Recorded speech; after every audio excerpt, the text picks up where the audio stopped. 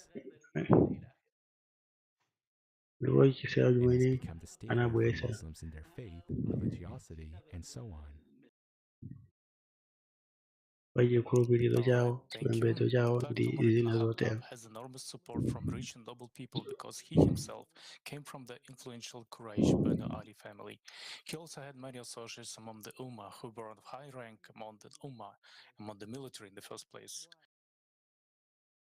Among those who Umar appointed to the positions were such prominent Quraysh Malo leaders of mwake Mecca as Uba Muawiyah bin Abi ibn Kathir Sufyan, adathandiza Muawiyah, kwambiri ndi Khalid ibn anthu Rawah, olemera komanso olemekeza chifukwa iye mwe adachokera ku banja lochokera ku Qur'an adali komanso adali ndi zache ambiri Islam after the Muslims conquered Mecca and signed the Treaty of Hudaybiyah when they had no other choice. Asilamu atangochokera mzinda wa Mecca ndipo kusaini pangano Uma kuyambira pachiyambi adafunafuna mphamvu ndipo izi zitha kuonekera bwino kusintha komwe adachita mu ulamuliro wake. Pansi pa iye khalifa adakhala mwini mphamvu zopambana monga mtsogoleri wa chipembedzo wa aluya analinso ndi maudindo a akuluakulu onse. Iye anali mtsogoleri wamkulu wa dziko lonse, mwini wake wamkulu wa dziko, mkulu wa asilikali wamkulu ndi oweruza wamkulu, ndipo akuluakulu onse akuluakulu ndi oweruza anasankhidwa ku khalifa yekha. Mu khalifeti Adwan adakhala bungwe lolamulira pakati. Diwan abuye ofesi ya usilikali yomwe inkayang'anira magulu onse ankhondo ndi kugwira nawo ntchito, kupereka zida ndi kulipira gulu la nkhondo. Diwan Khan ofesi ya zachuma ndi zachuma yomwe imayang'anira zochitika zonse zamkati, imawerengera misonkho ndi ndalama zina za ku treasury ku boma. Diwan Abrege inali ofesi yaikulu ya posti yomwe inkayang'anira makalata ndi mauthenga. Kuonjezera pa ntchito zake, posti ya ofesi inalinso ngati apolisi achisisi. Kumvetsetsa madiwanisi ndi ofanana ndi mautumiki amakono kuchokera mapangidwe a mtundu wamakono wa anthu akwerapo omwe pali mphamvu za magulu pa anthu, kukhalapo kwa unduna wa zachitetezo, komiti ya misonkho ndi utumiki wa chitetezo, koma ndi chinthu choyenera kutetezedwa kupereka. Pamene pali mphamvu pali kugonjera, ndipo pamene pali kugonjera pali kusalingana ndi kupanda chilungamo. Koma ngati tikukumbukira kuti mtumiki Muhammad adayika maziko a mtumikiro watsopano wa anthu onse, amalengeza wa ubwino wa moyo wa munthu, chilungamo, kufanana ndi udindo wa anthu onse, ndiye kuti umma anga adalenga dziko lapansi. Ufumu wa Mulungu unali wosiyana kwambiri ndi zimene mtumiki Muhammad anachita.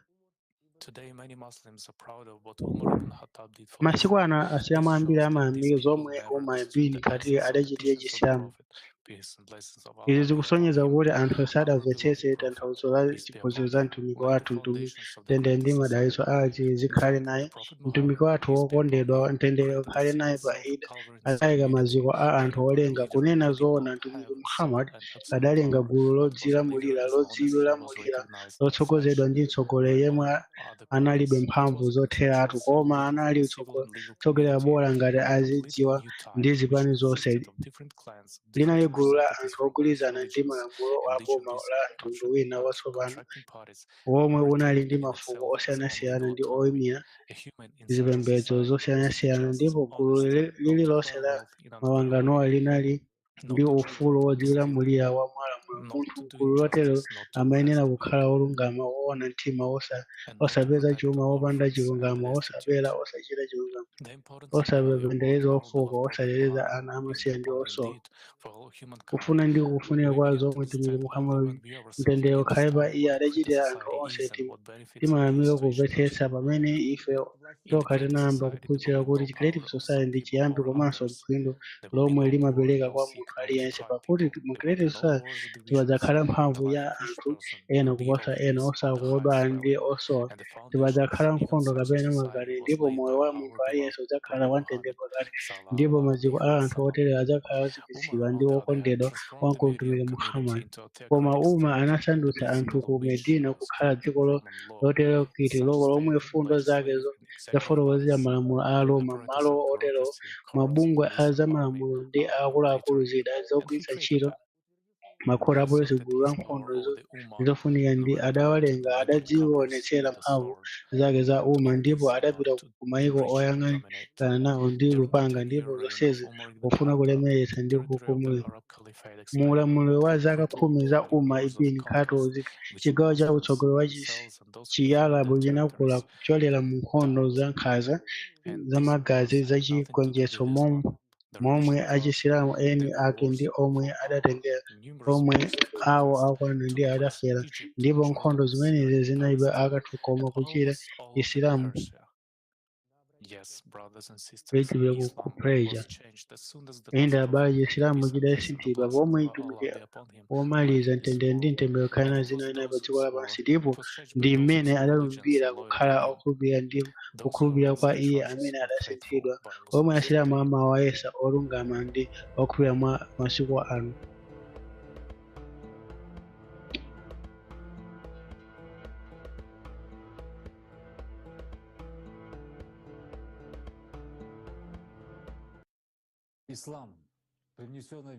Islam brought into the world by the greatest and the best of people, the Chisilamu chomwe chidabweretsedwa pa dziko lapansi ndi munthu wamkulu komanso wabwino kwambiri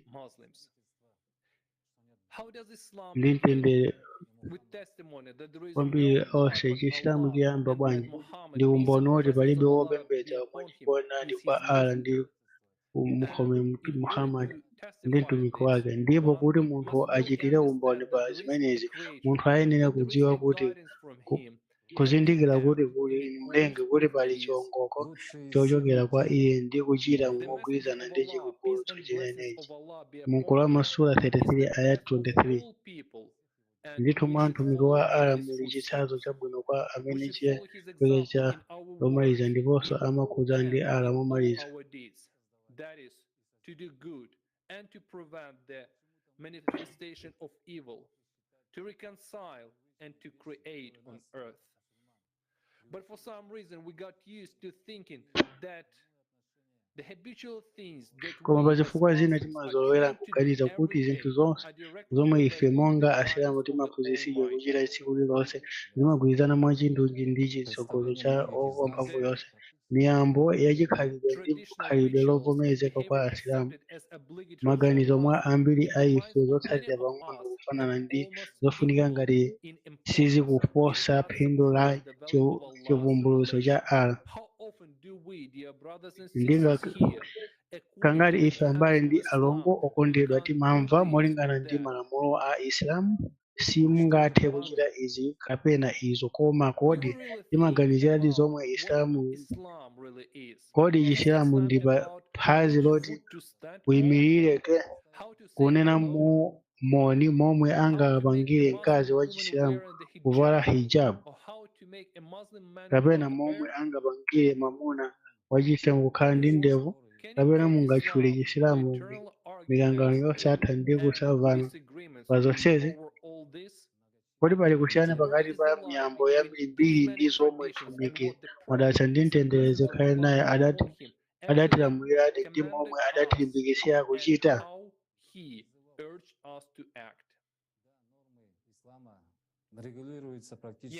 Inde zingakhale za Chisilamu zimayendetsedwa pafupipafupi magawo onse a moyo wa umma, kuyambira pa ukwati ndi banja pakati pa zachuma ndi ubale, koma mwatsoka tasokoneza malingaliro awa ndi miyambo ndi maziko enieni a chikhulupiriro.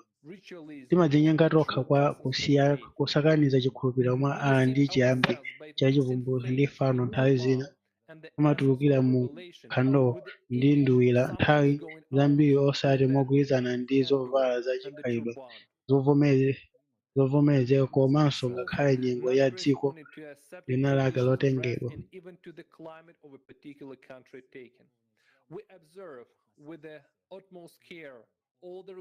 Timasunga mosamala kwambiri zofunika zonse za Chisilamu zokhudza maonekedwe. Msilamu timanenetsa ndevu ndi kuvala zovala zazikulu zotsekera. Timayamika mkafiri m'mitu yathu kuti tisokoneze aliyense wotizungulira kuti ndife Asilamu, popanda ngakhale kuganizira kuti chikhulupiriro chenicheni ndi chodzichepetsa ndipo alibe malo opondetsera kuonetsera ndi kudzionetsera tokha ndi makhalidwe athu. Pakuti mukwanenedwa kuti Allah amadziwa ntchito zathu. Ndithu iwe sungathe kuwongola amene wamufuna iwe mtumiki, so koma Mulungu ndiye yemwe amawongola amene wafuna, ndipo iye ndi amene akudziwa bwino amene akuwongoka. Wamphamvu yonse amaona chilichonse, koma ngati wamphamvu yonse aona chilichonse, kodi munthu ayenera kusonyeza kupembedza kwake kapena kulankhula moyandikana ntchito zake zabwino? Kodi ndi zopepuka kwa Msilamu wokhulupirira yemwe ali ndi Mulungu mu mtima mwake kuti alengeze izi ku dziko lapansi? Kodi chipembedzo chathu sichimatilimbikitsa kukhala odzichepetsa komanso osadzitama? Pambuyo pake mtumiki wa Allah anati, chipembedzo chilichonse chili ndi chikhalidwe chake, ndipo chikhalidwe cha Chisilamu ndi kudzichepetsa. M'Isilamu muli maganizo a ungwiro wakati ndi wakunja ndi chiyero cha moyo wa munthu.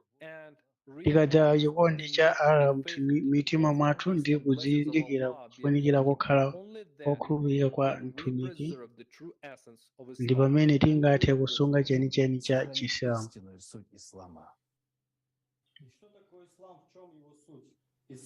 Palibe chikayiko kuti Islam is reconciliation in the first place. Reconciliation, agreement, Palibe acceptance kuti by a person of the will of the Almighty within oneself and living according to His will. And also peace and harmony between people. Peace within a person and peace among people. That is what Islam is. We're not against traditions. It's not what we're talking about now. The point is that customs and traditions are, of course, good, interesting, colorful, but traditions have nothing to do with the inner process of changing a person for the better, with attaining satisfaction of the Almighty. And that's why our beloved, the last prophet, peace and blessings of Allah be upon him, while explaining this understanding to the companions, clearly said and showed, the piety is here, and while saying so, he, the messenger of Allah, peace and blessings of Allah be upon him, pointed towards his chest. There are no notions in the Holy Quran about what clothes are Muslim or non-Muslims. It just must be clean and tidy. Mukoko yopatulika mulibe magaliro onse zovala za Chisilamu kapena zotsatira Asilamu iyenera kukhala yoyenera komanso yaukhondo. In the Arabic language and understanding nothing in that. Kodi munthu angakhale Isilamu nthawi yomweyo mwa kuonga ndevu, kuvala malawo atali ndi kukwera chinenero cha Chiarabu komanso osazindikira kalikonse menemo, m'malo mwake nthawi zambiri timakumana ndi zoba kapena amuna ena okhala ndi ndevu okhala zachikhalidwe komanso obisala ku dzina la mphamvu yonse amachita zinthu zonyansa zotere zomwe zimakhala zovuta kuzivomereza mwa munthu wabwinobwino, komanso zomwe zilibe zochita ndi Chisilamu. Amaopseza ndi kupha anthu osalakwa, kuwagulitsa kumwa kapolo, kunyozesa akazi. Kodi zituli ndi kudziwa zonsezi abale ndi alongo okondedwa, ngakhale zophweka kuti kunena kuti Asilamu malo akale kwambiri achitukuko cha Chisilamu komanso madera ena a dziko la Chisilamu amaonongana mopanda chifundo, kusonyeza nkhondo ndi nkhanza zawo. Kodi Allah adadzilenga kuti tinyozere? Kodi mtumiki wa Allah adadine mumveka bwino kuti zinthu zonse za Chisilamu zosawonongeka kwa m'bale wake, magazi ake, chuma chake ndi ulemu wake? Ndipo ndani amene akuphwanya mosabisa mawu a mtumiki mwini wake ali ndi chiyani ndi Isilamu? What do they have to do with Islam? The title of a Muslim is provoked by the fanatism, clothes or mumbling of learned phrases, but by one actions, purity of thought and the moral behavior. And most importantly, it is proved by sincere, not obsessive. The Almighty has sent down to us the Quran, which is simple and clear to understand, and beautiful and truthful revelation. It is also simple and clear in order to make it easier for a person to reach his goal. as it says in Surah 54 ayat 17.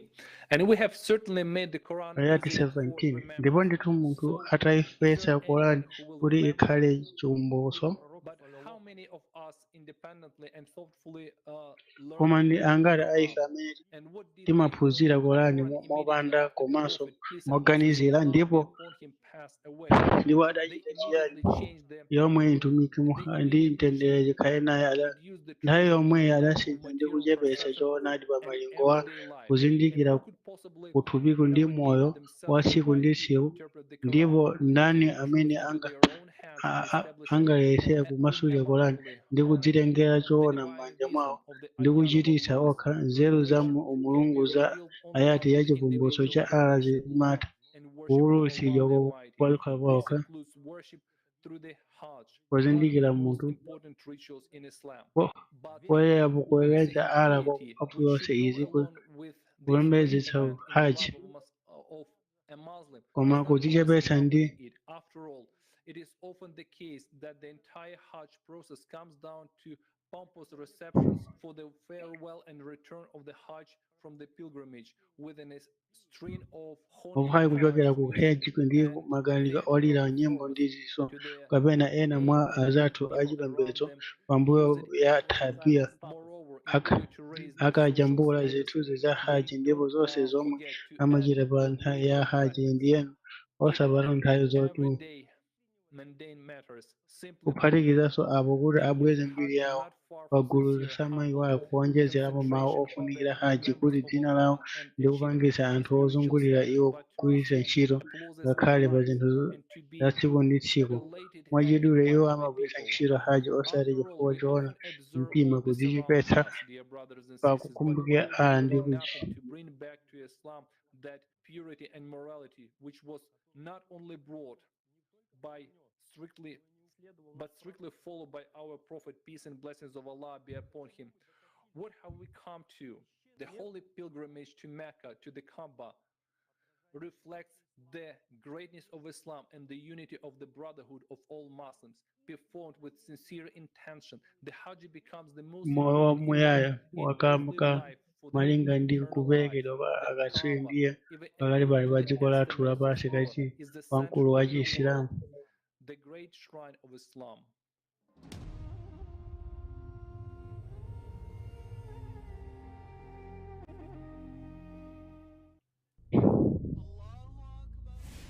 The Kaaba is the greatest shrine of the entire Muslim world. Al-Bayt al-Haram, the holy house. Indeed, the first house of worship established for mankind was nyimbo yoyamba kwa anthu ena ali mu Baka yodatsika ndi chiwongoko kwa zolengedwa malingana zikhulupiriro za Chisilamu. Kaaba ku Mecca imatengedwa kuti ndi nyumba ya Mulungu, mwala umene kale unali mbali ya miyamba yakumwamba yomwe inagwa pansi pakati pa chilengedwe chonse, mbali yomwe yapemphero ya Chisilamu aliyense ayenera. Mtumiki Muhammad, mtendere zikhale naye, adali kunena za Kaaba kuti ndiwo wamkulu bwanji, ndiwo kupatulika kwako ndi kulumbirira yemwe m'manja mwake muli mzimu wa Muhammad, kuyeretsedwa kwa okhulupirira kwakulu pamaso pa Mulungu kuposa kupatulika kwako, magazi ake ndi chuma chake, ndi kuganiza china chilichonse chabwino zake. Msilamu aliyense ayenera kupita ku Mecca kamodzi pa moyo wake ndi kuchita miyambo ingapo kuphatikiza kwafu kuzungulira kasanu ndi kawiri kwa Kaaba kumanga zizindikiro kuchachidwa ngosolo la Mulungu kuonjezera malo pakati pa Kaaba yayikidwa mu thupi la dziko la Chisilamu monga mtima mthupi la munthu malingana ndi kugunda munthu sangathe momwemonso mtima motima uwu ndi wopima kwanu madzi ngakhale kuchokera m'midzi yake yautali.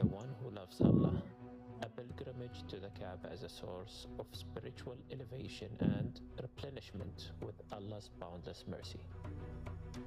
Allah's greatest power which determines the location of the Holy Kaaba as the center of the world, is also a reminder for all humankind of the true essence and the supreme purpose of the Hajj. Obuhaji ndithu nyumba yoyamba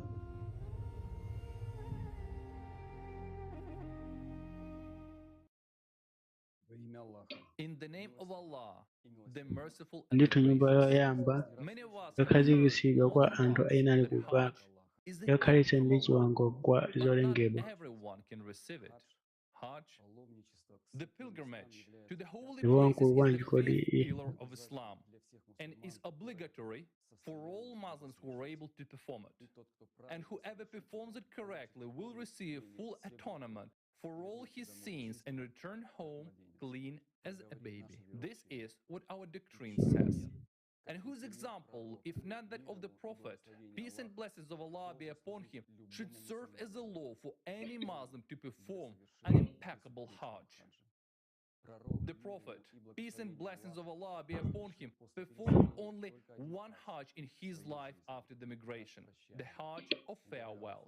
At Mount Arafat, he delivered a historic sermon to the believers, which was called the farewell sermon. It was in this famous speech that the Prophet set up the final tradition of Hajj. According to historians, 124,000 people witnessed that event.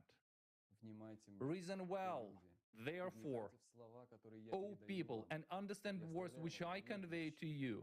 I leave behind me two things, the Quran and my example, the Sunnah, and if you follow these, you will never go astray. These were his words in that farewell sermon. As no caravan can do without a leader and a guide, so the leader of the pilgrim caravan is the seal of all the prophets, Prophet Muhammad, peace and blessings of Allah be upon him. And the guide is his sunnah and his example. Islam is the teaching of all the prophets and messengers, peace be upon them all. And the aim of all worship is to achieve the pleasure of Allah and to ask Him to forgive sins and grant a good fate. Therefore, anyone who goes to Mecca to perform Hajj should first of all know how the Prophet Muhammad, peace and blessings of Allah be upon him, did it. Is this right? Dear brothers and sisters, we do not add a word from ourselves. Everyone knows what we are talking about today. Today's conference is not only a need for us, the descendants, to return the historical truth, it is also a cleansing of Islam from those terrors and substitutes which were introduced into Islam by the infidels who betrayed the Prophet in favor of their megalomania and insatiable thirst for power. Praise be to Allah that we have the opportunity today to speak the truth about all that breaks our bond with Allah Almighty and alienates us from the Prophet. Peace and blessings of Allah be upon him. The Prophet performed the God-pleasing impeccable Hajj by strictly observing the correctness of all the rituals that have been established since the dawn of time.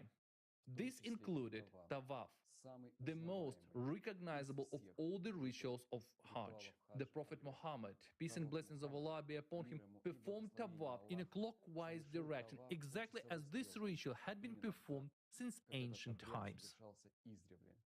This is confirmed by the fundamental study of Orientalist Arabist Oleg Bolshakov, The History of the Caliphate, which states that the ritual of worshipping Kaaba involved a sevenfold clockwise circumambulation, tawaf, and touching the sacred stones with the hand.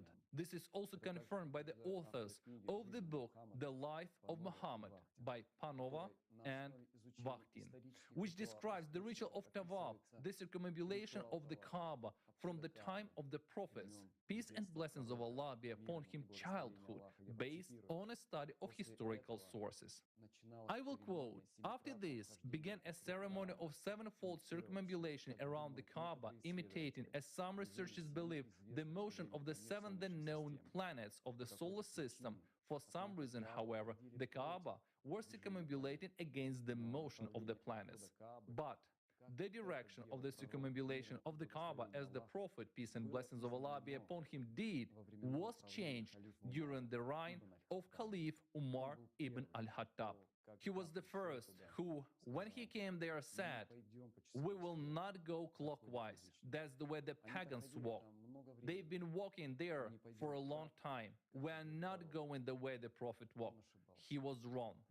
Dear brothers and sisters, just think about it. Did the great Prophet himself, peace and blessings of Allah be upon him, make a mistake? The most beloved of the prophets of the Most High, through whom Allah himself spoke and instructed him in his every step, making his life an example for us. How could he be wrong? Muslims, who are we listening to? But the fact remains that since then, the Umar has been going round the Kaaba in the counterclockwise direction. But the Messenger of Allah, peace and blessings of Allah be upon him, as the sources testify, circumvented the Kaaba in a clockwise direction and did not change tawaf. If this had happened, would there have been no revelation or other evidence of this important ritual? The Prophet, peace and blessings of Allah be upon him, forbade the innovations so that there would be no distortion of the truth. The Messenger of Allah, peace and blessings of Allah be upon him, said, "He who innovates things in our affairs for which there is no valid reason commits sin, and these are to be rejected." But according to Umar, the Prophet, peace and blessings of Allah be upon him, was wrong. Then what? Did Umar consider the great Prophet himself, the favorite of Allah, to be a pagan? Who are we following, Muslims? The leader of the pilgrim caravan, the Prophet Muhammad, peace and blessings of Allah be upon him, was replaced by a liar, a Judean appointee who betrayed the Prophet. A serious and terrible substitution took place, and we followed the shaitan instead of the Prophet, peace and blessings of Allah be upon him. To reject this truth, dear brothers and sisters, is to reject the Prophet and Allah. It means admitting in the face of the Prophet and Allah that you are devoted to a polytheist, that you are the slave of shaitan. There is no other way, because that is the truth. Of course, when a Judean and polytheist, Umar, introduced this innovation, there were those of our ancestors who resented it, but their resentment was brutally suppressed, as it has always been. People can always be intimidated, killed, starved, or sent to war. Umar's set of methods for suppressing the true followers of the Prophet, peace and blessings of Allah be upon him, was standard and very effective. Then, most of the Ummah remained silent and obeyed. When Umar, a Judean and polytheist, committed this grandiose substitution in the most important ritual of Hajj, we're still reaping the consequences of this confrontation between shaitan and Allah himself. The right-hand drive is fundamental to the acceptance of Hajj of a pilgrim by Allah Almighty. The disbelievers will say, does it make any difference which side to go around the Kaaba? Is it so important which way to perform tawaf? Then tell me, how unconditional is it for you to go after the Prophet or against him? The Prophet, peace and blessings of Allah be upon him, was a messenger of Allah Almighty himself. Could he be mistaken about the correct way to circumambulate the Kaaba? He knew very well the true meaning of going around the Kaaba from the right side, because going clockwise is the direction of spiritual growth, unity, and the attainment of perfect morality.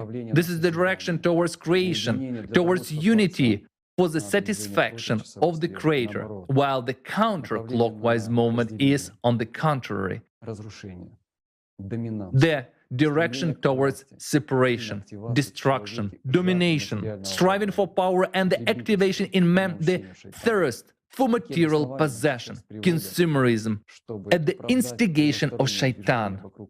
What justifications are we now being given to justify the left-hand traffic around the Kaaba? And whose justifications exactly are they? Can you say? Who came up with these justifications in the first place? And what are the justifications?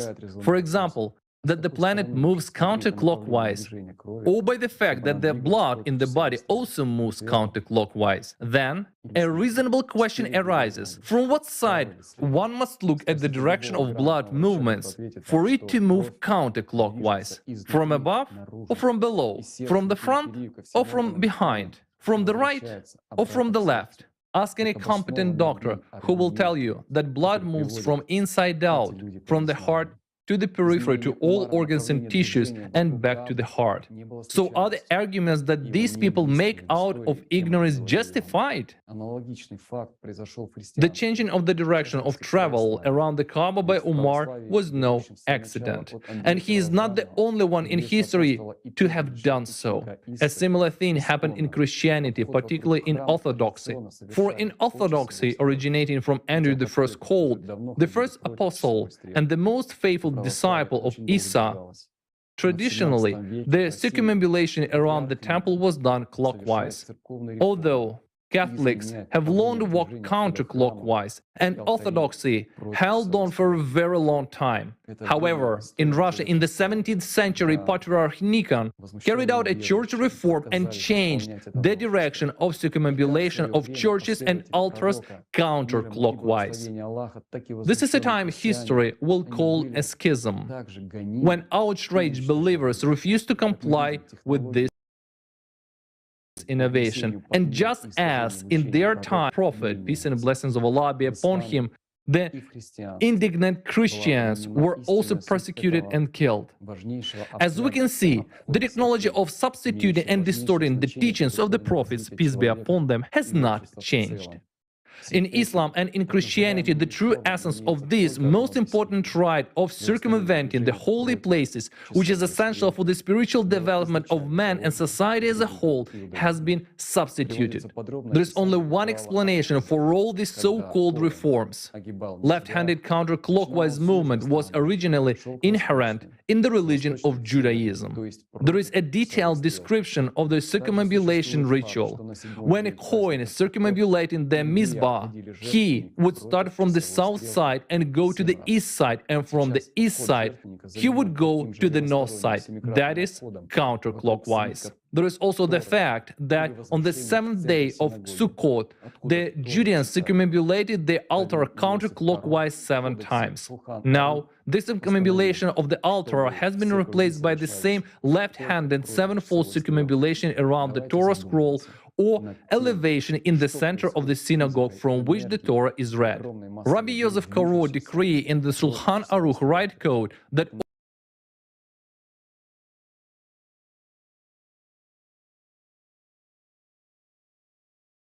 all this circle, the energies people moving, this directly component. The answer becomes clear when we look at the world today, which is dominated by division, indifference, aggression, and intolerance to others. We should not forget that the place where the Kaaba is located is a place of great power, and if we did Tawaf the way the Sons of Allah be upon him did, then we would have had much more opportunities to strengthen the spiritual forces to obtain paradise and build up our world for the sake of Allah's pleasure. Again, the disbelievers may say, what does it matter whether one goes clockwise or anti-clockwise around the Kaaba? What does it matter how the sun rises and sets? And if you swap these things around, would it answer? A simple question. It would. You know, what would change? We will be gone when the sun starts to rise from the west. Think of this reference as one of the signs of the day of judgment. Allah forbid it to come true. Who performs Hajj should be inspired and have faith, and perform Hajj the way the Prophet performed it. But what happens in reality? Every year, we see how many pilgrims are trampled during Hajj. This only proves what Shaitan has done to us. We, Muslims, are now trampling each other while performing left-handed Hajj. Imagine, a fallen Muslim gets no help from his brothers. We are like animals. Wake up, Muslims. Every year from Hajj, we trample Muslims who fall, stumble, are exhausted, like against the Prophet. This is all because to this day we continue to walk in the footsteps of a polytheist Umar against the Prophet. Peace and blessings of Allah be upon him himself. We, Muslims, continue to walk against the Prophet, trampling on the living, walking on the corpses of our brothers. But if we had followed the Prophet like we should, we would have remained human, and we would have picked up every brother who stumbled, and we would have carried every weakened one in our arms, preserving him. For the life of every Muslim, for a true Muslim, a follower of the Prophet is as precious as his own. And now we're trampling each other like a herd of sheep, like animals. This is the way Shaitan has made us. Would true Muslims do that? No. If you stumbled, true brothers would carry you in their arms, filling your heart with love, not fear of being trampled on if you stumbled. These polytheists try to console us by saying that he whom we trample on while performing hard to paradise. Paradise? By going against the Prophet, peace and blessings of Allah be upon him himself?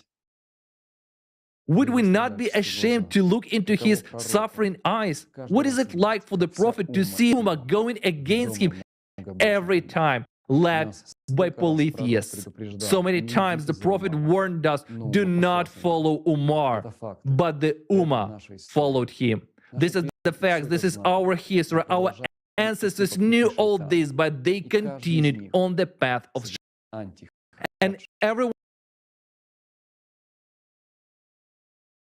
of them who performed this anti-Hajj took this sin upon himself, and he put it not only on himself but also on our shoulders, on the shoulders of descendants. But we have a chance to save our ancestors and future generations. And now, for attention, an expert from a video interview with the respected Aidar Harudinov, a candidate of philosophical sciences, Islamic scholar, teacher, historian, and author of books, True Meaning of Hajj.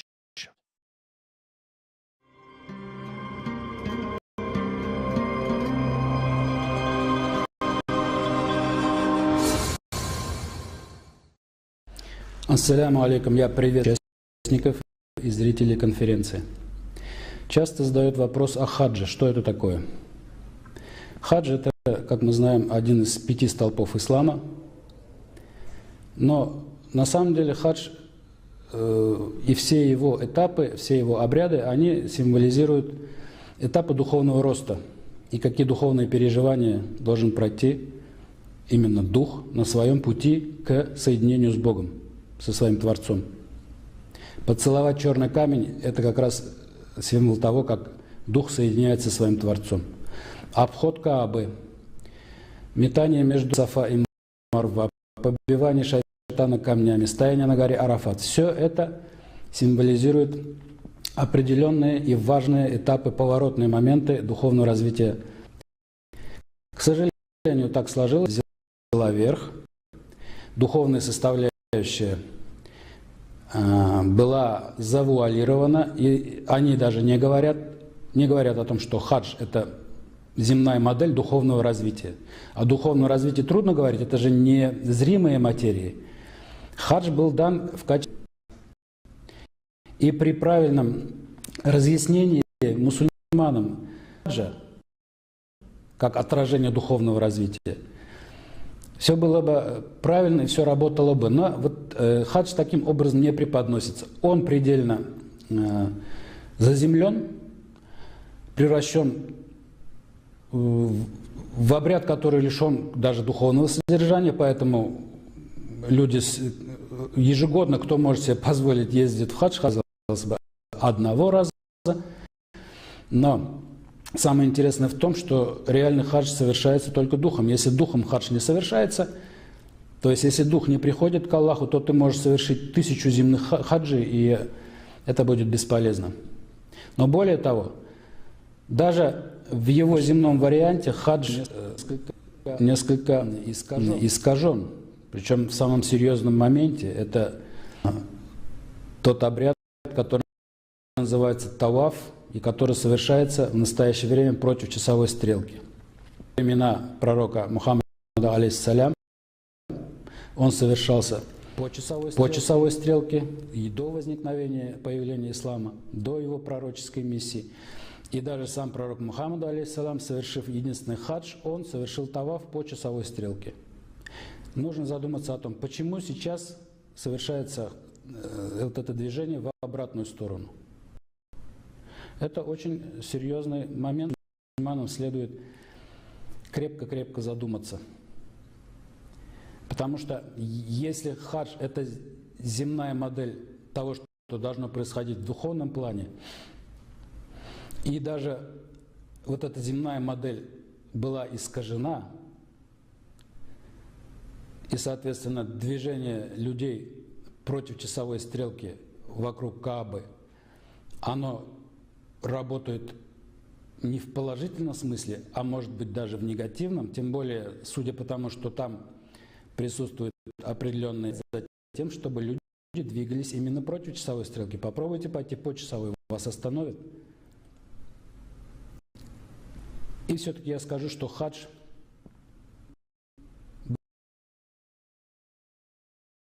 в духовной области – это путешествие духа. И если даже человек не имеет возможности совершить хадж в том виде, в каком он сейчас существует, то Аллах совершит духовный хадж, не выходя из своего дома даже. Все для этого есть, все условия созданы, вся информация предоставлена, истина отделена от лжи, как сказано в Коране. Дело за каждым человеком, просто взвесить на весах своего сердца правду и ложь и выбрать правду. Потому что когда человек действует от сердца, он не ошибается.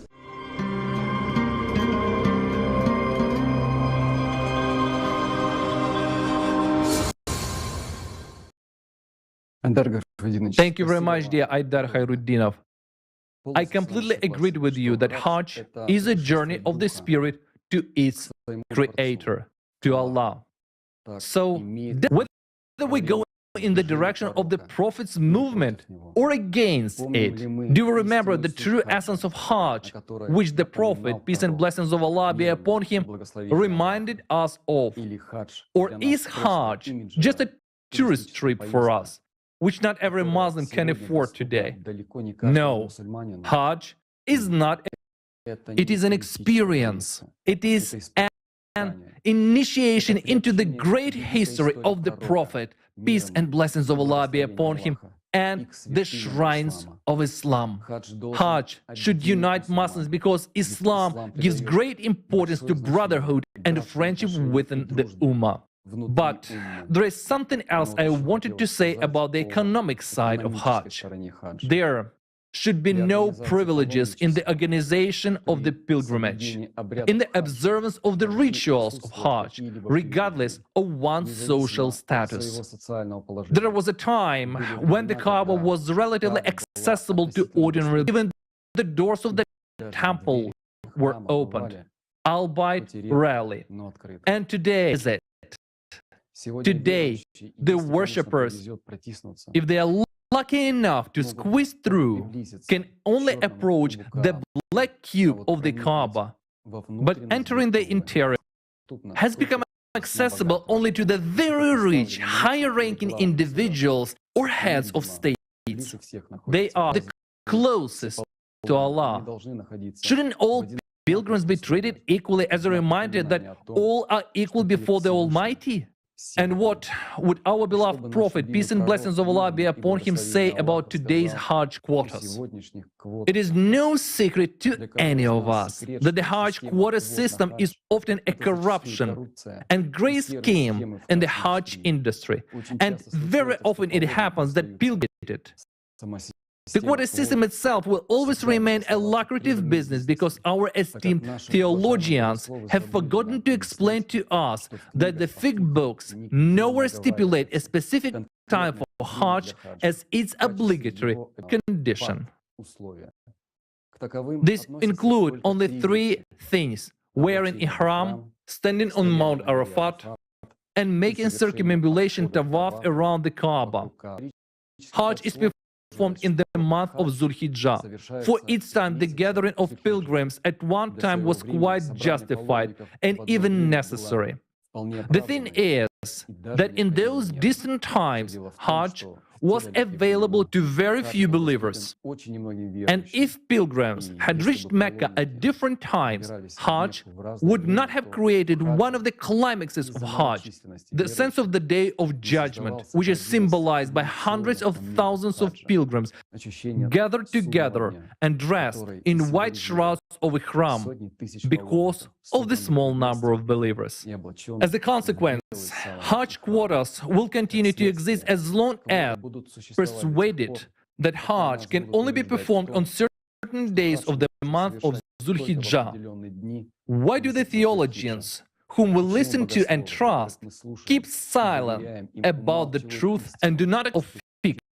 So they create Hajj problems out of nothing, crushes, trampling of believers, quotas, inflated prices, thousands of deceived people, and millions deprived of the happiness of joining the spiritual shrines of Islam.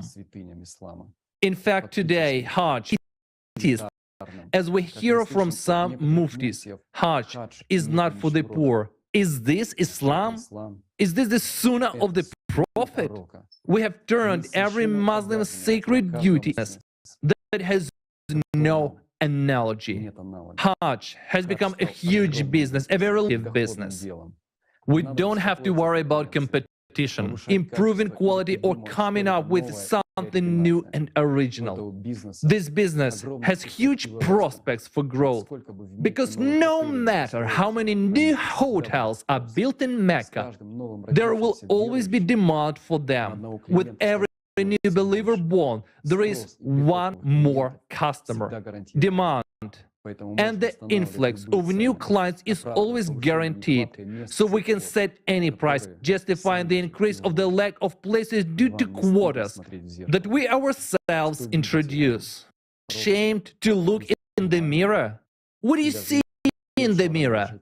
A follower of the Prophet, a Muslim, or an angry slut selling the sacred?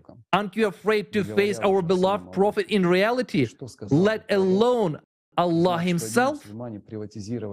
And what would the Prophet say when he found out that some Muslims have privatized the holy place and are exploiting others, deciding who can approach it and who cannot, dividing into rich and poor?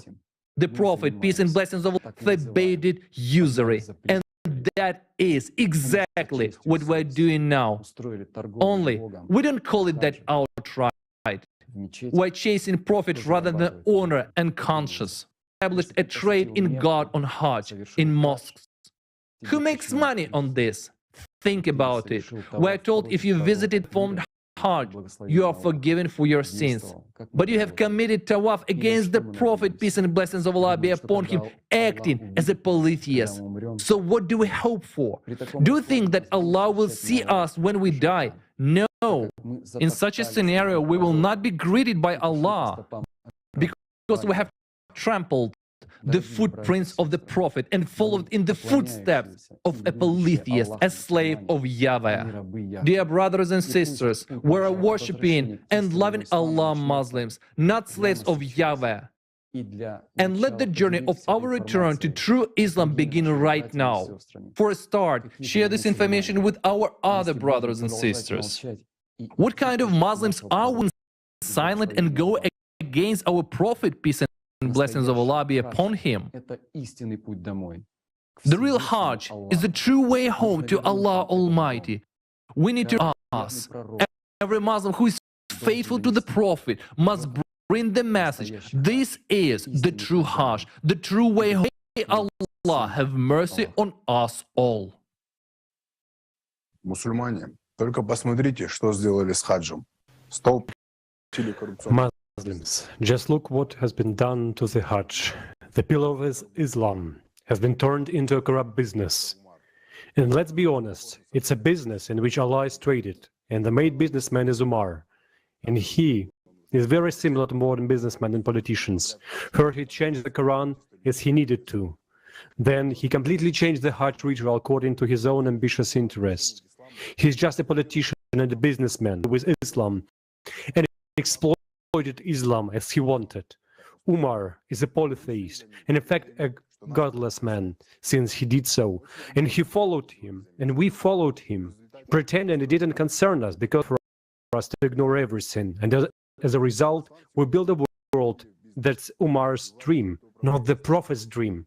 In fact, Islam today has been turned into a business, and the power of those who run Islam. But the question is, do they rule Islam? What we now call Islam is a movement of Umar. It is his religion, his hadith, and his sunnah of polytheism. Where is Islam? There is a question everyone should honestly answer to himself.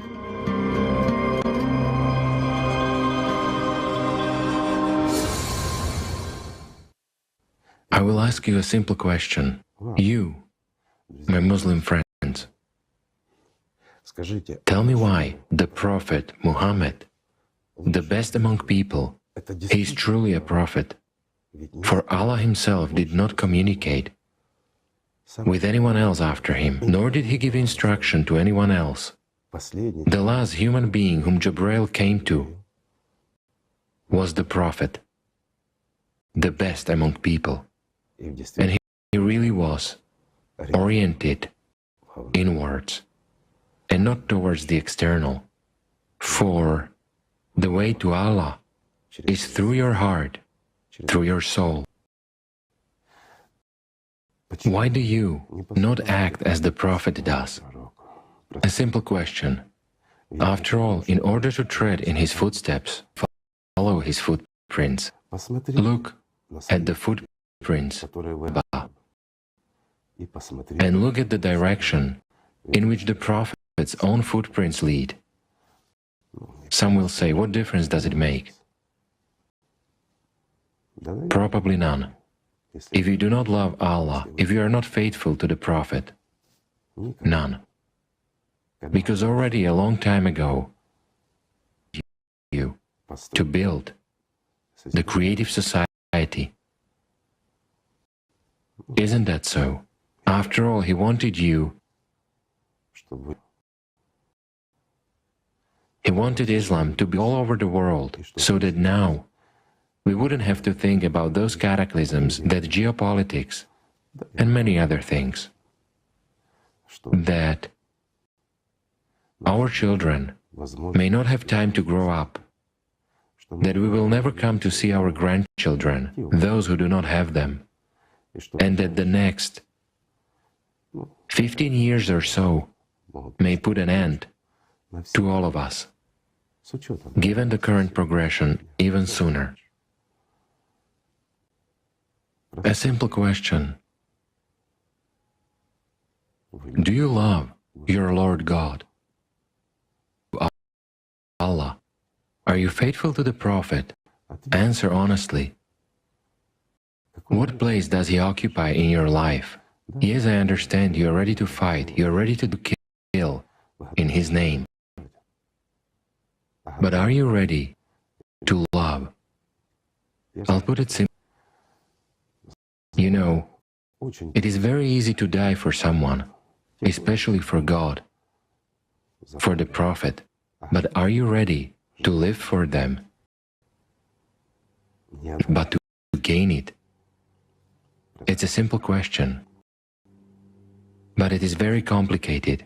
You know, the scariest thing, in my opinion, there is nothing more scary than confessing your own lies to yourself, than confessing to yourself that you serve Satan, than confessing to yourself that you fear God instead of loving Him, that you want a man as your authority instead of a messenger from the spiritual world. This is the trouble, friends. And we, as a society that crave some benefits in heaven, dreaming of a reward, an undeserved reward, a reward for playing theater all our lives, pretending to be believers and loving people, but in reality being hateful, cruel, evil, and greedy here. We want the reward in heaven, and we have a whole list of desires of how we are going to live there nicely and forever, and Allah will take care of us. But tell me, what have you done for Allah? What have you done for the Prophet himself, who dedicated his life to serving you, who brought the Qur'an here, the real Qur'an, was written to you by the Judeans. This is true, and you know it. And you exalt those authority figures who has been for you, more than you exalted the Prophet himself. Every time you mention his name, you praise him. But what is in your soul? What is the response? Where is the truth, friends? You actually hope that after death you'll see the Prophet himself, who will say his word before Allah in your favor. But tell me, are you worthy of seeing the Prophet? I'm not even talking about Allah, or by listening to shaitan in your head, by being evil and unloving, by being the one who reconciles. You have deserved to be with shaitan. Isn't that true? Tell me honestly, who is your God and whom do you serve? People, there is no time for games and theater, and you don't have a second chance for this life. You don't. You are given the truth by Jesus Christ himself and by the best among people, the Prophet Muhammad himself. Yet, why have you chosen something different? And just tell me, isn't our world, where we, the people, who threw stones at the prophets themselves, who slung mud at them, do we not deserve what is coming? A simple question. Tell Allah merciful, who listened to your prophets, had mercy, and gave you one more chance to come to your senses, to look in the mirror of your soul, not just at your face in the mirror, but in the mirror inside you, and to see your reflection, to gain life, to change this world, to save the entire humanity. The only question is, will you use this chance? Or will you wait for someone to come again and do it instead of you? Why do you, being adults, who shift everything onto someone else, that someone will do, someone will decide, while you will leave this perishable world and go into better conditions, into heaven, and the Lord himself, like a loving parent, will take care of you again? Why do you listen to the devil? Why do you not love Allah? After all, everything is simple, friends. The world is easy. It ceased to be grey long ago. Choose who you are with. That is the essence. That's the truth. And you know it. And you know that I'm telling the truth now. You don't want to admit this, because selfishness says you're good. It says. But we know the truth about everyone. And you know the truth about yourselves. However, you have a chance to prove to Allah that you are worthy of being among the worthy, that you are worthy of looking into the eyes of your Prophet, that of being in the glory of Allah Himself. Use this chance. Remove your stones from your hearts. Become humans. And a lot will change. We do have this opportunity. And it is, again, thanks to the Prophet Muhammad and Jesus Christ, that we have this chance. Thanks to them, to their care, for they knew about our times and they knew that our generation would be the last. They warned you, and they kept their word. They gave you the key, so use them. Then you will see your prophets. But strive for heaven in order to behold Allah and not to gain something. Stop listening to shaitan in your heads. And many things will look with your inner eyes, and you will see what you cannot see with your earthly ones. This is the truth. Such is the world. But we can change it. We do have a chance.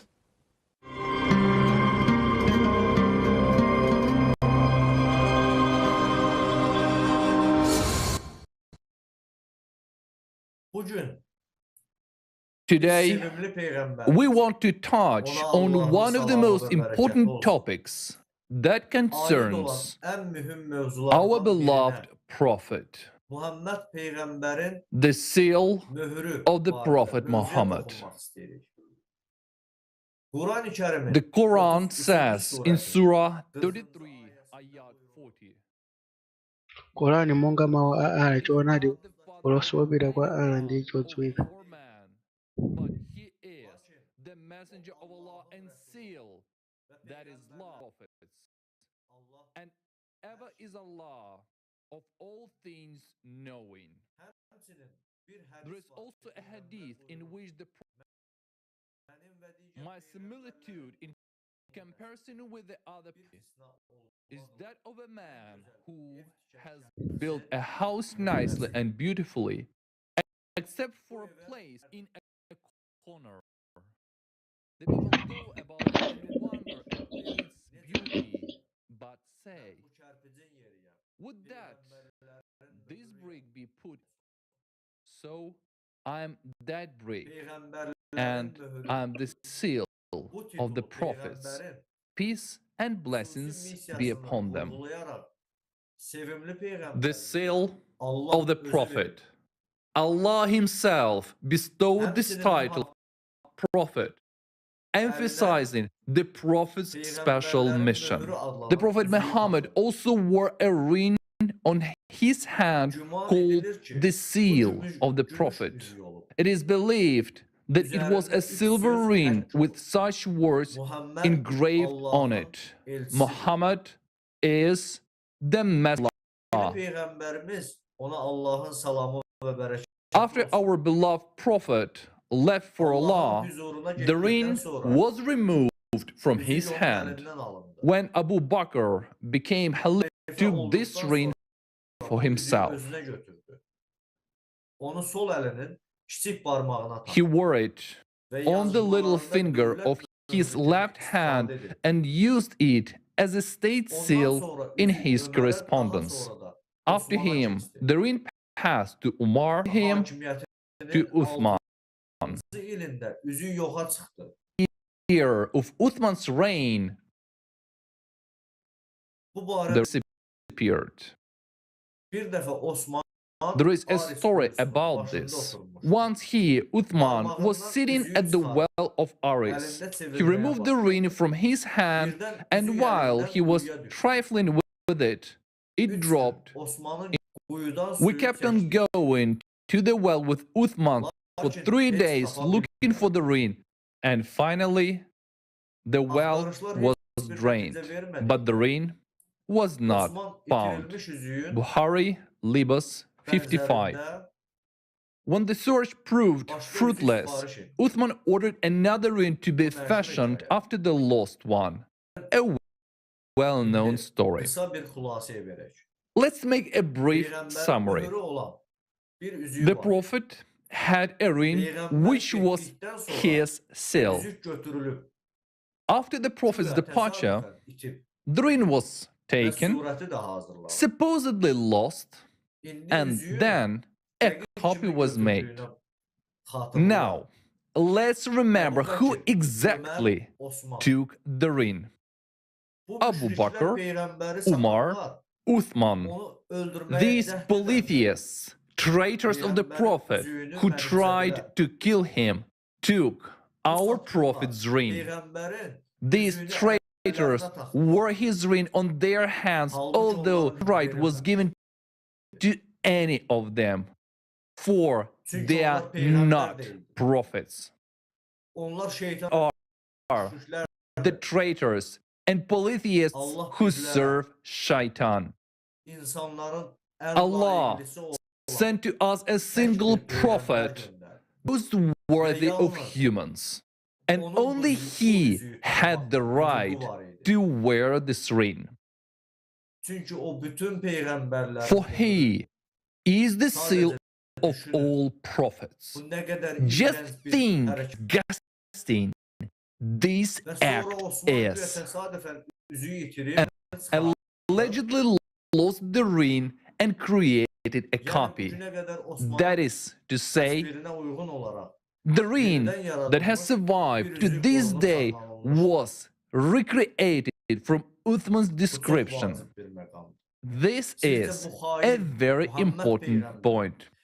Do you think this traitor would want the true seal of the Prophet Muhammad to reach present days? And we have evidence that the seal of the Prophet Muhammad did not look as we are told. The thing is that as the evidence to prove that the seal of the Prophet is the ring with the 3 words Muhammad, the Messenger of Allah, on it. The letters of the Prophet are used, which Al-Khattab Museum addressed to the heads of foreign countries at the time. These letters are stamped with these exact. Many Muslims know this. However, scholars who have studied the letters call both the letters themselves and the seal on them forgeries. The entire account of Muhammad's letter is said to be devoid of any historical value. Scholars believe that the paleographic evidence suggests the seal is a forgery. The style of the inscription is anachronistic, hints at its Ottoman origin, which means it is of later date.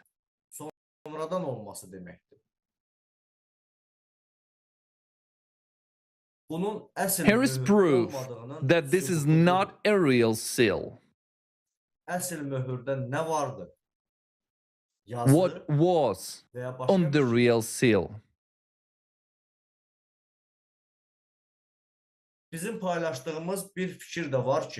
An inscription or something else? There is an opinion which we share that the Prophet himself, being a very humble man, being the seal of the prophets, could not wear an inscription confirming that he is a prophet. We do not believe this. Most likely, it was a sign. As at that time, there was sign writing, and signs said much more.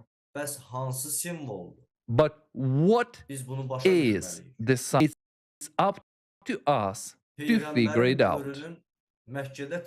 We know that the seal of the Prophet was depicted on Mecca, but the Kaaba was extensively reconstructed in the 50s and 60s, and no pictures from there remain after that.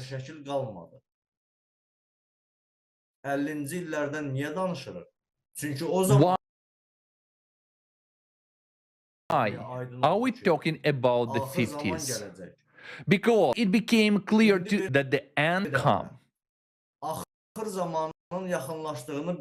Now comes the understanding that those who were destroying it knew times were coming, knew what role this seal could play against their power. And they took an unprecedented and terrible decision to erase the seal of the Prophet from the Kaaba. They devoted much effort to destroy the information about it so that it would not remain anywhere. For 13 centuries, there was a seal of the Prophet on the Kaaba, a seal that matched the seal on his ring. But then, everything was removed, and no pictures are preserved anywhere to be found nowadays. But we do not believe that such a thing is impossible. By all the evidence points to the fact that someone erased the information. If the Kaaba had the inscription Muhammad is the Prophet of Allah, it would have been left and promoted, and it would have been of the greatest value. But the seal was removed, erased, and they said they were just doing extensive repairs. The place by the Prophet on the Kaaba was purposely destroyed.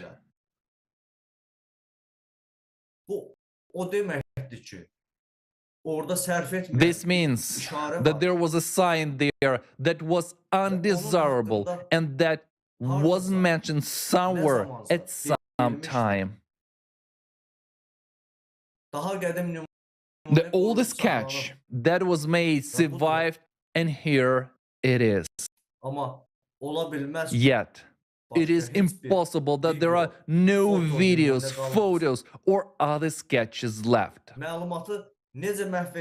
No matter how the enemies of the Prophet tried to remove the information and destroy the truth, cannot be destroyed. And we are sure that there is an image of this seal somewhere.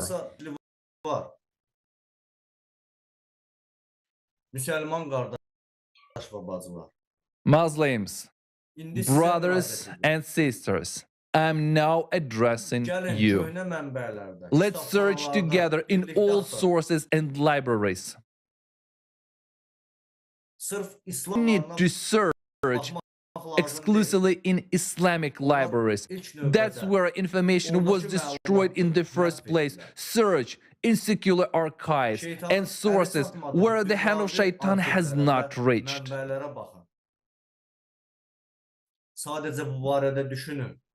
Just think. All this time, we didn't know what the real seal of our beloved Prophet looked like. Look at this Əgər bu sign. nümunə qalıbsa, If it is sketches, that means it's buna əminik. definitely somewhere else as well. Bugünkü konferans We sevimli are peyğəmbərimizin, sure of ona it. Allahın salamı. Today, at the conference, the truth that our beloved Prophet has brought us is being purified. Let us search together and find the true seal of our beloved Prophet Muhammad. Together, we can find it because it is to erase, remove or delete everything. Anyone can find this seal in other credible lists. Share. Məktubla göndərin. Və gəlin elə edək ki, peyğəmbərin bütün Send it to us by mail and let's make the whole faithful ummah of the Prophet recognize the real seal.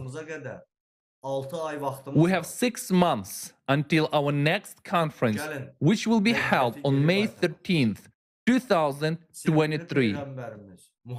Let's bring back the truth. Let's the seal of our beloved Prophet Muhammad.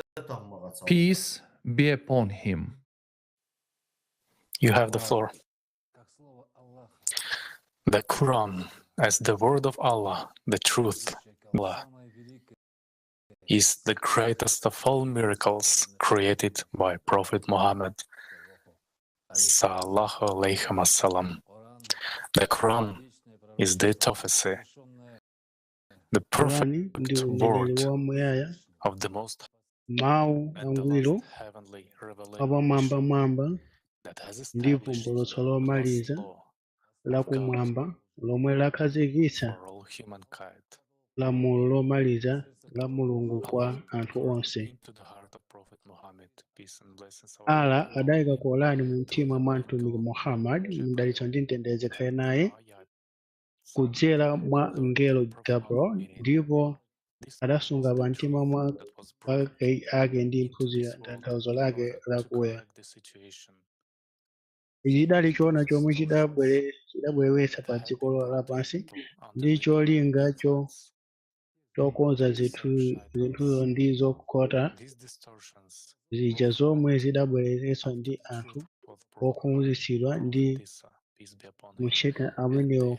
Kupotoza kumeneko kudachitika pambuyo ripoti choonadi chidabwera.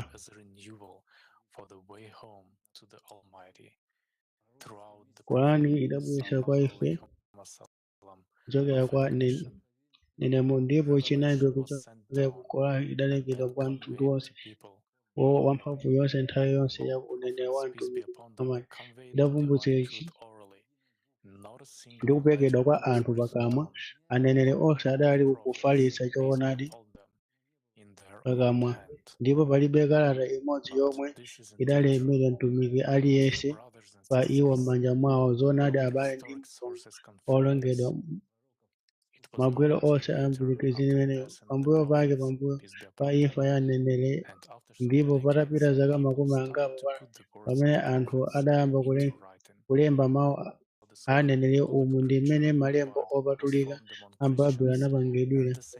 Funso lofunsa kwambiri lomwe nthawi zonse limakhala lovuta kwa okhulupirira chipembedzo chilichonse cholondola kusiyana kwa malemba awo opatulika. Ndipo pa izi ndikufuna kukumbusani kuti ife Asilamu takhala tikukhulupirira kuyambira pa masiku a anthu ambiri. Qur'ani yathu yasungidwa mosantha, palibe chilembo chimodzi chomwe chatayika. Mosiyana ndi Baibulo, Qur'ani sinasinthidwepo, ndipo izi zikutsimikiza kuti Qur'ani ndi mawu a Mulungu osalala, ndipo kuti Baibulo lasokonekera pomwe Qur'ani idapulumuka mozizwitsa osasunthika. Limodzi mwa machimo oyipitsitsa mu Chisilamu limatengedwa kuti is considered to be kufr, disbelief, which can lead a person out of Islam. Thus, we were instructed that a person should believe, I emphasize, not even know, but should believe that Quran is the kuti unchanged. munthu akatha kuonjezera kapena kuchotsa chinthu chake mu Qur'ani kuti china chake mu Qur'ani chitha kusinthika, palibe chilembo ngakhale chimodzi cha Qur'ani chomwe chasowa kapena kusinthika, pakuti Allah Or subtracted mwini something from the adalonjeza Quran, kuti adasunga that something chivumbulutso in the chake Quran umu ndi could have momwe been changed. tidachitikiridwa kuti Not a tikukhulupirira single poona letter kuti from the Quran has tikuchite disappeared kuti ife or been tafiri changed. For Allah ndi Himself has kutulutsidwa mu Chisilamu. His revelation. This is how we were made to believe, under the fear of declaring us and expelling us from Islam. But who decided this? Abale ndi alongo okondedwa, koma ndani aganiza zimenezi? Kumakhazikitsidwa kwa Qur'ani kunachitika ndi anthu omwe amakondera umunthu wawo, mbiri kusunga zambiri za makhalidwe enieni a omwe adalemba Qur'ani. Ndipo podziwa izi, kodi ife tsopano taletsera ngakhale kuganiza kuti wina owonjezera kapena kuchotsera zina mu Qur'ani, zonse kuganiza kuti mwina china chake chilija mu Qur'ani? In the Magic Quran, it was said that was sent to the Prophet Muhammad, peace be upon him, during preceding his days. He took him. This was the period of the greatest part of relation of Allah to Messenger, Sallallahu Alaihi Wasallam, and he died after that. The Prophet, peace and blessings of Allah be upon him, did not leave any instructions to collect the Mtumiki ndi revelations mtendere in zikhale one naye book. pamoyo wake A pa dziko single lapansi edition of the sadayika Quran was malangizo adopted in ati the mid-7th asokoneze century chivumbulutso m'buku under the limodzi, editorship of koma the limodzi third la caliph Qur'ani Uthman lidalembedwa ibn chaka Affan. pakati pa But before 17th it, century it was adopted. mokondwera ndi It had been third caliph, preceded by a succession of koma events in its formation, which played a key role in the as a written source has reached us today. After our beloved Prophet Sallallahu Alaihi Wasallam left his world in 632, no one dared to collect the entire Quran on paper, because the Prophet, peace be upon him, even in his farewell sermon, baba had not chifukwa left mtumiki instructions ngakhale for mu collecting ulaliki wake it in the one otsazikana book. adalemba Had it been the malangizo will of Allah osakhanitsa mu Almighty, mabuku, would not chifukwa to collect chake the ali revelation wamphamvu into yonse, a kodi single mtumiki book during his earthly sakadalangizira life. kuti asonkhanitse chivumbulutso m'buku limodzi moyo wake The wa pa proposal to dziko lapansi? record Malingaliro the oti Quran alembe was made Qur'ani by Umar ibn adapangidwa ndi al-Khattab al-Khattab, during the reign of the ulamuliro first caliph wa khalifa Abu woyamba Bakr Abu Bakr. al-Siddiq. Asi So this umboni event has been preserved in the wachitikachi hadith collection wasungidwa Sahih m'buku la al-Bukhari. hadithi Sani Да Abu. будь доволен им Аллах. May Allah Рассказывай. be pleased in him. It was said, Abu Bakr sent for me of casualties in the battle, while Umar come to me and said, a great number of Qaris of the Holy Quran were killed on the day of the Battle of Al-Yamama, and I'm afraid that the casualties among the Qaris of the Quran may increase on other battlefields, whereby a large part of us therefore consider that it was advisable to you, Abu Bakr, should have the Quran collected. I said, how dare do something which Allah's Messenger, Sallallahu Alaihi Wasallam, did not do. Umar said, by Allah, it is something beneficial. Umar gives an order to collect the Quran against the will of the Prophet, Sallallahu Alaihi Wasallam. Is this the one who we are presented the Prophet, peace be upon him, and to whom we offer all kinds of blessings? How are these three men known to the Islamic world, remembered by history, particularly Umar? Umar ibn al-Khattab is a diligent parishioner of synagogue. We did not add a word to what was recorded. Umar himself confirmed it. I used to visit the Judeans on the days when there are lessons. That is, I used to attend the training sessions of the Judeans that takes place in the synagogue. Of your companions, there is none more valuable to us than you, because you come to us. This is said in the Surah Al-Mansur by Suyuti. Tsono uma yemwe adalowa Chisilamu ndi kuziona Umar, who kuti ndi converted to wodzipereka kwa Islam and mtumiki, considers himself a devotee of the Prophet, peace and blessings of Allah be upon him, mtendere ndiji continues to attend the synagogue, and the Judeans praise Umar as a valuable person to ukwambiri them. wa iwo chifukwa chiyani Why iwo is ndi he so wamtengo valuable? wapatali Look at the kwa iwo. Quran. Yang'anani See pa for yourself. Qur'ani walingani nokha kwa How many dzina la times mtumiki has Muhammad the name of the latchulira Prophet Muhammad, ngati peace mu be upon him, Qur'ani is mentioned in the nthawi Quran? Only 5 times. pafi zokha. At the same Pa time, the nthawi yomweyo Judaic aneneri prophets are mentioned. aku Moses, Yudeya 136 times. Abraham, 69 times. atchulidwa. Noah, Mose 43 nthawi times. 136 Abraham How nthawi could this 69 be? Noah 43 The name of the zingatheke greatest of all bwanji prophets, Sallallahu, is dzina la mentioned mneneri wamkulu so dozens latchulidwa of times mocheperapo less kuposa than the mayina names of aneneri Judaic a prophets. Juda. Isn't Kodi this uwu clear suli umboni evidence woonekerapo of kuchoka kwa Judaic influence Ayuda on the pakulemba writings kwa of the Quran? koma sikuti But uma not only does Umar amangopita visit the synagogue, he kulemba repeatedly Quran, proposed the koma Prophet, sikuti uma peace amangopita be ku upon him, synagogue to accept the amafunanso Torah. mtumiki. And there is a following Tendere ndi mwezi testimony to this. kuti I said to the messenger alole of Torah Allah, ndipo pali umboni sallallahu alaihi wotsiriza wasallam, wa O izi messenger of Allah, I ndidati was kwa with a brother of mtumiki mine from so Bani Qurayza, a tribe of the sindikukuonetsani Judeans. ndipo He nkhope wrote ya a mtumiki complete scroll idasintha of the Torah nati to me. ndikulumbira Shall I not amene present it m'manja to you? mwake muli And then the moyo wa face of Muhammad the messenger of Musa Allah, akadakhala mwa inu sallallahu ndipo inu alaihi wasallam, mukanatsatira ndi changed, kundisiya ine and he said, kuchokera. by him in whose hands is the soul of Mawu ena Muhammad, mtumiki atendenekha I have been akuonjezera among you, mwa and you chindunji had okhulupirira followed kuti him kutsatira and mtumiki wa ku forsaken me. Yudeya ndipo You would chiye have nkhope gone yake ya astray. mtumiki ophatikiza This mulungu ndi testimony uma ndipo al-Bari okayi ndipo wrote ngakhale 13. mtumiki In adakwiya other words, the ngakhale kuti Prophet, peace be neneri mwini peace and wake blessings, sadavomereze directly warns the believers that following the Judaic prophet is a delusion, is a way astray. sadavomereze The prophet's face changes, and he's resentful by this suggestion of the polytheist Umar, and he gives him a harsh response.